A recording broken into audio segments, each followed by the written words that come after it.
सौगात है, लेकिन आपको यह भी जानना जरूरी है कि आखिर टोल का सफर कितना पुराना है। तो आपको लेकर के चलते हैं अतीत में, और इनसाइड स्टोरी में आज आपको बताते हैं कि टोल का सफर कैसे शुरू हुआ। टोल ने एक लंबा सफर तय किया है। इसका कॉन्सेप्ट इतिहास में कहां से आया, सड़क पर सबसे पहले टोल कब लगा और किसने लगाया था, इसके पीछे की बड़ी दिलचस्प कहानी है। इतिहासकारों के अनुसार रोमन साम्राज्य में टोल वसूली की सबसे पहले शुरुआत हुई थी। रोमनों ने अपने साम्राज्य में बड़ी संख्या में सड़कों और पुलों का निर्माण किया था। इन सड़कों के रखरखाव और निर्माण के खर्च को पूरा करने के लिए यात्रियों और व्यापारियों से टोल वसूला जाता था। तो सबसे पहला जो टोल व्यवस्था है वो रोमन साम्राज्य में सामने आई थी।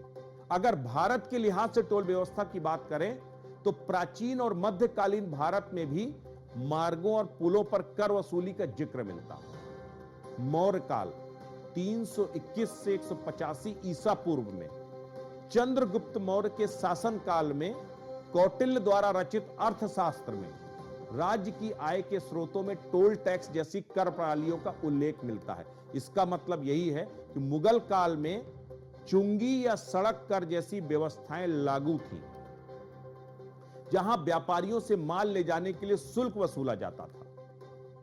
अब आपको यह भी बताते हैं कि टोल लगता क्यों है।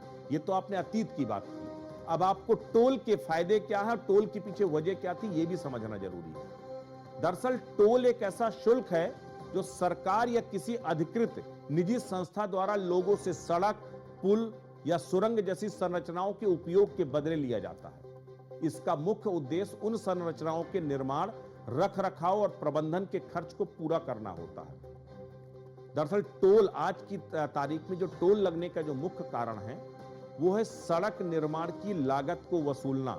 ज्यादातर सड़कें PPP मॉडल पर तैयार होती हैं, उसमें एक बड़ी पूंजी खर्च होती है और उस पूंजी को आपको अगर फैसिलिटेट कर रही है सरकार तो उसके बदले आपसे टैक्स के तौर पर कुछ रकम लेती है, जिससे उसे मीट आउट करती है उसके एक्सपेंसेस को।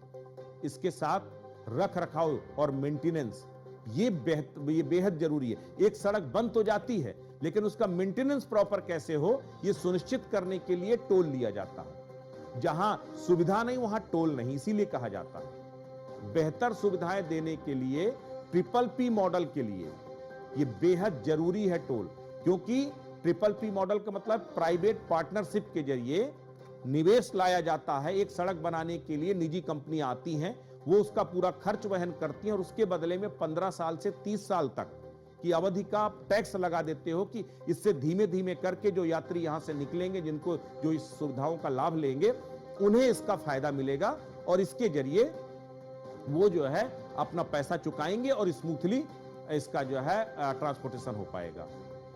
टोल में फास्टैग का जो कॉन्सेप्ट है वो देश में सबसे पहले मोदी सरकार लेकर के आई।